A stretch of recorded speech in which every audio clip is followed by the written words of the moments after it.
Hello नमस्कार दोस्तों, आप सभी का स्वागत है आपके अपने YouTube channel online GK free classes में। आज के इस वीडियो में हम सीईटी एग्जाम 2024 के लिए राजस्थान जीके के बहुत ही इंपॉर्टेंट क्वेश्चन लेकर आए हैं जो आपके सीईटी एग्जाम 2024 के लिए इंपॉर्टेंट रहेंगे। और आज की इस वीडियो में हम राजस्थान जीके के 20 बहुत ही इंपॉर्टेंट क्वेश्चनों को देखेंगे, इसलिए आपको इस वीडियो को कंप्लीट देखना है और वीडियो के एंड में आपको बताना है कि 20 में से आपके कितने क्वेश्चन सही होते हैं। और यदि आप इस चैनल से पहली बार जुड़े हो तो इस चैनल को कर लो सब्सक्राइब और बेल आइकन को प्रेस करना ताकि आने वाली नई वीडियो का नोटिफिकेशन भी सबसे पहले आपको देखने को मिले। तो चलिए शुरू करते हैं आज के इस वीडियो को बिना देरी के।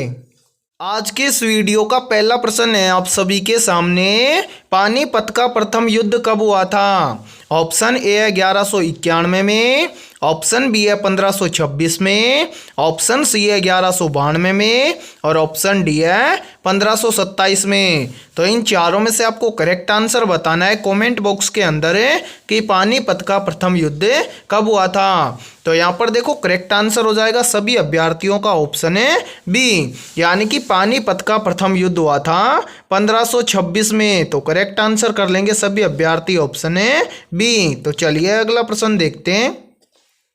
सेकंड प्रश्न है आप सभी के सामने, चांद बावड़ी कहाँ पर स्थित है? मोस्ट इंपोर्टेंट प्रश्न है ये भी। ऑप्शन ए है छोटी खाटू में, ऑप्शन बी है आबानेरी में, ऑप्शन सी है मंडोर में और ऑप्शन डी है डूंगरपुर में। तो इन चारों में से आपको करेक्ट आंसर बताना है कि चांद बावड़ी कहाँ पर स्थित है। तो यहाँ पर देखो करेक्ट आंसर हो जाएगा सभी अभ्यर्थियों का ऑप्शन है बी, यानी कि चांद बावड़ी स्थित है आबानेरी में। तो करेक्ट आंसर सभी अभ्यर्थियों का हो जाएगा ऑप्शन है बी। तो चलिए अगला प्रश्न देखते हैं।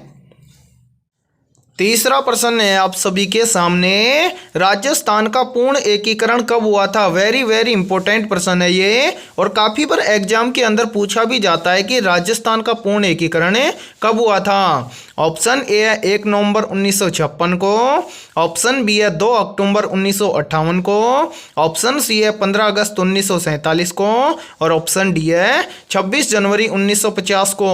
तो इन चारों में से आपको करेक्ट आंसर बताना है कि राजस्थान का पूर्ण एकीकरण कब हुआ था। तो यहाँ पर देखो जिस भी अभ्यर्थी ने कमेंट बॉक्स के अंदर ऑप्शन ए बताया है उन सभी अभ्यर्थियों का करेक्ट आंसर हो जाएगा ऑप्शन ए, यानी कि राजस्थान का पूर्ण एकीकरण हुआ था 1 नवंबर 1956 को। तो करेक्ट आंसर हो जाएगा सभी अभ्यर्थियों का ऑप्शन ए। तो चलिए अगला प्रश्न देखते हैं।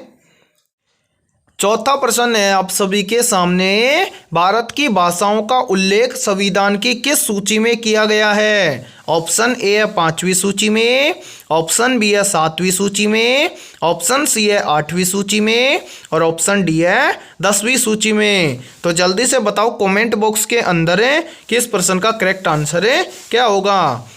तो यहाँ पर देखो जिस भी अभ्यर्थी ने सी बताया है उन सभी का करेक्ट आंसर हो जाएगा ऑप्शन सी, यानी कि भारत की भाषाओं का उल्लेख संविधान की 8वीं सूची के अंदर किया गया है। तो करेक्ट आंसर हो जाएगा सभी अभ्यर्थियों का ऑप्शन सी। और अभी तक आपने इस वीडियो को लाइक नहीं किया है तो फटाफट से इस वीडियो को लाइक कर दो और चैनल पर यदि आप पहली बार जुड़े हो तो चैनल को कर लो सब्सक्राइब और बेल आइकन को प्रेस करना ताकि आने वाली नई वीडियो का नोटिफिकेशन भी सबसे पहले आपको देखने को मिले।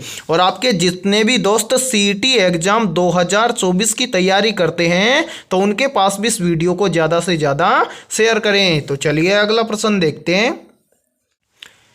पांचवा प्रश्न है आप सभी के सामने, देश की प्रथम महिला लोकसभा अध्यक्ष कौन थी? ऑप्शन ए है सोनिया गांधी, ऑप्शन बी है मीरा कुमार, ऑप्शन सी है सुषमा स्वराज और ऑप्शन डी है सरोजिनी नायडू। तो इन चारों में से आपको करेक्ट आंसर बताना है कि देश की प्रथम महिला लोकसभा अध्यक्ष कौन थी। तो यहाँ पर देखो करेक्ट आंसर हो जाएगा 5वें के अंदर सभी अभ्यर्थियों का ऑप्शन है बी, यानी कि देश की प्रथम महिला लोकसभा अध्यक्ष थी मीरा कुमार। तो करेक्ट आंसर कर लेंगे सभी अभ्यर्थी ऑप्शन है बी। तो चलिए अगला प्रश्न देखते हैं। छठा प्रश्न है आप सभी के सामने, राष्ट्रपति अपना त्यागपत्र किसे देता है?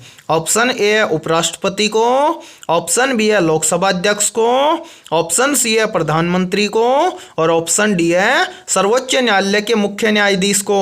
तो इन चारों में से आपको करेक्ट आंसर बताना है कमेंट बॉक्स के अंदर है कि राष्ट्रपति अपना त्यागपत्र किसे देता है। तो यहाँ पर देखो जिस भी अभ्यर्थी ने ए बताया है उन सभी का करेक्ट आंसर हो जाएगा ऑप्शन है ए, यानी कि जो राष्ट्रपति होता है ये अपना त्यागपत्र देता है उपराष्ट्रपति को। और यहाँ पर देखो एक प्रश्न और भी पूछ लिया जाता है काफी बार एग्जाम के अंदर है कि उपराष्ट्रपति अपना त्यागपत्र किसको देता है। तो याद रखना उपराष्ट्रपति अपना त्यागपत्र देता है राष्ट्रपति को, ठीक है, यानी कि ये एक दूसरे को अपना त्यागपत्र देते हैं। यानी कि जो राष्ट्रपति होता है ये तो अपना त्यागपत्र देता है उपराष्ट्रपति को और जो उपराष्ट्रपति होता है ये अपना त्यागपत्र देता है राष्ट्रपति को। तो इनको याद रखना, ठीक है। और यहां पर इस प्रश्न का करेक्ट आंसर हो जाएगा सभी का ऑप्शन है ए। तो चलिए अगला प्रश्न देखते हैं।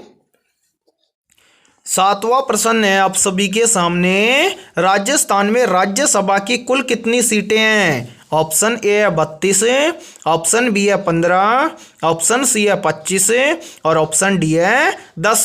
तो जल्दी से बताओ इस प्रश्न का करेक्ट आंसर है क्या हो जाएगा। यहाँ पर आपसे पूछा गया है कि राजस्थान में राज्यसभा की कुल सीटें कितनी हैं। तो यहाँ पर देखो सभी अभ्यर्थियों का करेक्ट आंसर हो जाएगा 7वें में ऑप्शन है डी, यानी कि राजस्थान में राज्यसभा की कुल सीटें हैं 10, ठीक है। तो करेक्ट आंसर हो जाएगा सभी का ऑप्शन है डी।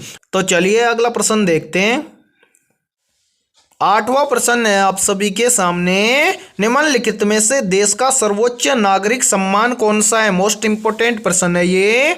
ऑप्शन ए है भारत रत्न, ऑप्शन बी है पद्म विभूषण, ऑप्शन सी है पद्म भूषण और ऑप्शन डी है पद्म श्री। तो इन चारों में से आपको करेक्ट आंसर बताना है कमेंट बॉक्स के अंदर है कि देश का सर्वोच्च नागरिक सम्मान कौन सा है। तो यहाँ पर देखिए 8वें के अंदर करेक्ट आंसर हो जाएगा सभी का ऑप्शन है ए, यानी कि देश का सर्वोच्च नागरिक सम्मान है भारत रत्न। तो करेक्ट आंसर हो जाएगा सभी अभ्यर्थियों का ऑप्शन है ए। तो चलिए अगला प्रश्न देखते हैं। 9वां प्रश्न है आप सभी के सामने, निम्न में से खुमान रासो ग्रंथ के रचयिता कौन है। तो इन चारों में से आपको करेक्ट आंसर बताना है जल्दी से कि खुमान रासो ग्रंथ के रचयिता कौन है। तो यहाँ पर देखो करेक्ट आंसर हो जाएगा सभी का ऑप्शन है बी, यानी कि खुमान रासो ग्रंथ के रचयिता हैं दलपत विजय। तो करेक्ट आंसर कर लेंगे सभी अभ्यर्थी ऑप्शन है बी। तो चलिए अगला प्रश्न देखते हैं। 10वां प्रश्न है आप सभी के सामने, गुप्त काल में व्यापारियों के प्रमुख को किस नाम से जाना जाता था। मोस्ट इंपोर्टेंट प्रश्न है ये भी। तो जल्दी से बताओ इन चारों में से करेक्ट आंसर है क्या हो जाएगा। यहाँ पर आपसे पूछा गया है कि गुप्त काल में व्यापारियों के प्रमुख को किस नाम से जाना जाता था और काफी बार ये प्रश्न पूछा भी जाता है एग्जाम के अंदर है। तो यहाँ पर देखो 10वें के अंदर करेक्ट आंसर हो जाएगा सभी का ऑप्शन है डी, यानी कि समाहर्ता के नाम से जाना जाता था व्यापारियों के प्रमुख को, ठीक है। तो करेक्ट आंसर हो जाएगा सभी का ऑप्शन है डी। तो चलिए अगला प्रश्न देखते हैं। 11वां प्रश्न है आप सभी के सामने, महर्षि दयानंद का स्वर्गवास निम्न में से किस स्थान पर हुआ था। ऑप्शन ए है जयपुर में, ऑप्शन बी है अलवर में, ऑप्शन सी है अजमेर में और ऑप्शन डी है जोधपुर में। तो जल्दी से बताओ इन चारों में से करेक्ट आंसर है क्या होगा। यहाँ पर आपसे पूछा गया है कि महर्षि दयानंद का स्वर्गवास निम्नलिखित में से किस स्थान पर हुआ था। तो यहाँ पर देखो 11वें के अंदर करेक्ट आंसर हो जाएगा सभी का ऑप्शन है सी, यानी कि महर्षि दयानंद का स्वर्गवास हुआ था अजमेर के अंदर। तो करेक्ट आंसर कर लेंगे 11वें के अंदर सभी अभ्यर्थी ऑप्शन है सी। और किसी भी प्रश्न में आपको कोई भी डाउट हो तो आप कमेंट बॉक्स के अंदर पूछ सकते हैं। तो चलिए अगला प्रश्न देखते हैं। 12वां प्रश्न है आप सभी के सामने, थार मरुस्थल का विस्तार किन राज्यों तक है। ऑप्शन ए है राजस्थान तक, ऑप्शन बी है राजस्थान पंजाब मध्य प्रदेश तक, ऑप्शन सी है राजस्थान पंजाब तक और ऑप्शन डी है राजस्थान पंजाब गुजरात और हरियाणा तक। तो इन चारों में से आपको करेक्ट आंसर बताना है कि थार मरुस्थल का विस्तार किन राज्यों तक है। तो यहाँ पर देखो 12वें के अंदर करेक्ट आंसर हो जाएगा सभी अभ्यर्थियों का ऑप्शन है डी, यानी कि थार मरुस्थल का विस्तार विस्तार है राजस्थान, पंजाब, गुजरात और हरियाणा तक। ठीक है, तो इन चारों में से करेक्ट आंसर हो जाएगा सभी का ऑप्शन है डी। तो चलिए अगला प्रश्न देखते हैं। 13वां प्रश्न है आप सभी के सामने, भारत में टंगस्टन की एकमात्र खान कहाँ पर स्थित है? ऑप्शन ए है शाहपुरा में, ऑप्शन बी है डेगाना में, ऑप्शन सी है मांडलगढ़ में और ऑप्शन डी है चौपासनी में। तो इन चारों में से आपको करेक्ट आंसर बताना है कमेंट बॉक्स के अंदर कि भारत में टंगस्टन की एकमात्र खान कहाँ पर स्थित है। तो यहाँ पर देखो करेक्ट आंसर हो जाएगा 13वें के अंदर ऑप्शन है बी, यानी कि भारत में टंगस्टन की एकमात्र खान स्थित है डेगाना में। तो करेक्ट आंसर हो जाएगा सभी अभ्यर्थियों का ऑप्शन है बी। और यदि इस वीडियो का पीडीएफ आपको चाहिए तो उसका लिंक मैं इस वीडियो के डिस्क्रिप्शन में दे दूंगा, तो वहां से आप जाकर इस वीडियो का कंप्लीट पीडीएफ देख सकते हो। उस पीडीएफ के अंदर आपको आंसर की देखने को नहीं मिलेगी, उसके लिए आपको क्या करना है, इस वीडियो को कंप्लीट देखना है। बाकी प्रश्नों का पीडीएफ कंप्लीट आपको इस वीडियो के डिस्क्रिप्शन में मिल जाएगा। ठीक है, तो चलिए अगला प्रश्न देखते हैं। 14वां प्रश्न है आप सभी के सामने, बाड़मेर प्रिंट किस नाम से जाना जाता है? ऑप्शन ए है बादला के नाम से, ऑप्शन बी है अजरक के नाम से, ऑप्शन सी है फड़ के नाम से और ऑप्शन डी है पिछवाई के नाम से। तो इन चारों में से आपको करेक्ट आंसर बताना है कि बाड़मेर प्रिंट किस नाम से जाना जाता है। तो यहाँ पर देखो करेक्ट आंसर हो जाएगा ऑप्शन है बी, यानी कि बाड़मेर प्रिंट जाना जाता है अजरक के नाम से। तो करेक्ट आंसर कर लेंगे सभी अभ्यर्थी ऑप्शन है बी। तो चलिए अगला प्रश्न देखते हैं। 15वां प्रश्न है आप सभी के सामने, शुष्क वन संस्थान आफरी कहाँ स्थित है? मोस्ट इंपोर्टेंट प्रश्न है ये। ऑप्शन ए है नागौर में, ऑप्शन बी है बीकानेर में, ऑप्शन सी है जैसलमेर में और ऑप्शन डी है जोधपुर में। तो इन चारों में से आपको करेक्ट आंसर बताना है कि शुष्क वन संस्थान आफरी कहाँ पर स्थित है। तो यहाँ पर देखिए करेक्ट आंसर हो जाएगा सभी का ऑप्शन है डी, यानी कि शुष्क वन संस्थान आफरी स्थित है जोधपुर में। तो करेक्ट आंसर हो जाएगा सभी अभ्यर्थियों का ऑप्शन है डी। तो चलिए अगला प्रश्न देखते हैं। 16वां प्रश्न है आप सभी के सामने, मेजा बांध कहाँ पर स्थित है? ऑप्शन ए है भीलवाड़ा में, ऑप्शन बी है बांसवाड़ा में, ऑप्शन सी है अजमेर में और ऑप्शन डी है उदयपुर में। तो इन चारों में से आपको करेक्ट आंसर बताना है कि मेजा बांध कहाँ पर स्थित है। तो यहाँ पर देखो करेक्ट आंसर हो जाएगा 16वें के अंदर सभी का ऑप्शन है ए, यानी कि मेजा बांध स्थित है भीलवाड़ा में। तो करेक्ट आंसर हो जाएगा सभी अभ्यर्थियों का ऑप्शन है ए। तो चलिए अगला प्रश्न देखते हैं। 17वां प्रश्न है आप सभी के सामने, मथेरन किस जिले की प्रसिद्ध लोक कला है? ऑप्शन ए है जोधपुर जिले की, ऑप्शन बी है चूरू जिले की, ऑप्शन सी है बीकानेर जिले की और ऑप्शन डी है उदयपुर जिले की। तो जल्दी से बताओ इन चारों में से करेक्ट आंसर है क्या हो जाएगा। यहाँ पर आपसे पूछा गया है कि मथेरन किस जिले की प्रसिद्ध लोक कला है। तो यहाँ पर देखो करेक्ट आंसर हो जाएगा सभी का ऑप्शन है सी, यानी कि जो मथेरन प्रसिद्ध लोक कला है ये है बीकानेर जिले की। तो करेक्ट आंसर हो जाएगा सभी का ऑप्शन है सी। तो चलिए अगला प्रश्न देखते हैं। 18वां प्रश्न है आप सभी के सामने, सिरोही क्षेत्र की पहाड़ियों को स्थानीय भाषा में क्या कहते हैं?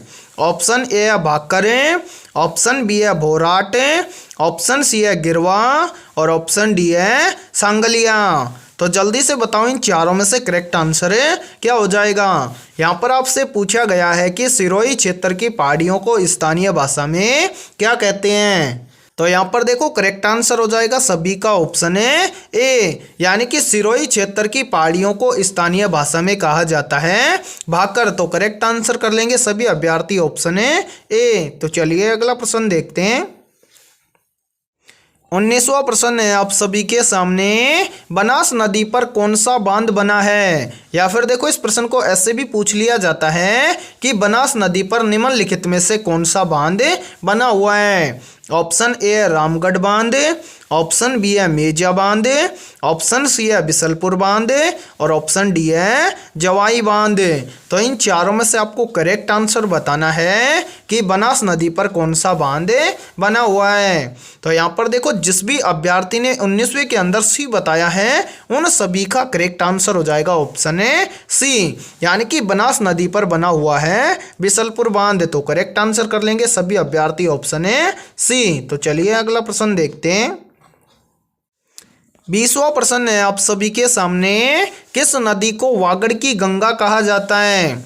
ऑप्शन ए है चंबल नदी को, ऑप्शन बी है माही नदी को, ऑप्शन सी है सोम नदी को और ऑप्शन डी है जाखम नदी को। तो इन चारों में से आपको करेक्ट आंसर बताना है कि किस नदी को वागड़ की गंगा कहा जाता है। तो यहाँ पर देखो 20वें के अंदर करेक्ट आंसर हो जाएगा सभी का ऑप्शन है बी, यानी कि इन चारों में से जो माही नदी है इस माही नदी को वागड़ की गंगा कहा जाता है। तो करेक्ट आंसर हो जाएगा सभी अभ्यर्थियों का ऑप्शन है बी। तो आज की इस वीडियो में हमने राजस्थान सामान्य ज्ञान के 20 बहुत ही इंपॉर्टेंट क्वेश्चन करवाए हैं। तो इन 20 में से आपके कितने क्वेश्चन सही हुए हैं सभी को कमेंट बॉक्स के अंदर बताना है। और जिस भी अभ्यर्थी के 20 में से 16+ % सही हुए हैं उनकी तैयारी बेहतर है। और अभी तक आपने इस चैनल को सब्सक्राइब नहीं किया है तो फटाफट से इस चैनल को सब्सक्राइब कर लो और बेल आइकन को प्रेस करना ताकि आने वाली नई वीडियो का नोटिफिकेशन भी सबसे पहले आपको देखने को मिले। और आपके जितने भी दोस्त सीईटी एग्जाम 2024 की तैयारी करना चाहते हैं तो उनके पास भी इस वीडियो को ज़्यादा से ज़्यादा शेयर करें ताकि वो भी इस चैनल से जुड़कर सीईटी एग्जाम 2024 की तैयारी कर पाएं। और इस चैनल पर सुबह 8 बजे आपको सामान्य ज्ञान की क्लास देखने को मिलेगी। और यदि आप बोलोगे कि आपको रीजनिंग की क्लास भी चाहिए तो आप बोल दोगे तो 11 बजे से आपकी रीजनिंग की क्लास भी आरंभ कर दी जाएगी। ठीक है, आज के इस वीडियो में इतना ही, फिर मिलेंगे ऐसे इंपॉर्टेंट क्वेश्चनों के साथ 8 बजे।